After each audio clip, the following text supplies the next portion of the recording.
You're watching How Leap. Let's learn how to remove audio from a recorded video on your Samsung Galaxy S25 Ultra. First, open your gallery app and find the video you want to edit. Select the video and tap the edit button, which looks like a pencil. This will open the Samsung video editor. Along the bottom, you will see several editing tools. Look for the icon that represents audio. It often looks like a music note or a speaker. Tap this audio icon. A new menu will appear with audio controls. You will see a volume slider for the video's original sound. To remove all audio, simply drag this volume slider all the way to the left until it reaches 0. You can also tap the mute button if one is present. Confirm the change. You can now add new music or leave the video silent. When you're finished, tap Save in the top right corner. Choose to save as a copy to keep your original video with sound.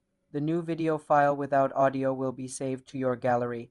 This process is perfect for creating silent clips or preparing a video for a new soundtrack. For more simple Samsung tutorials, subscribe to the channel.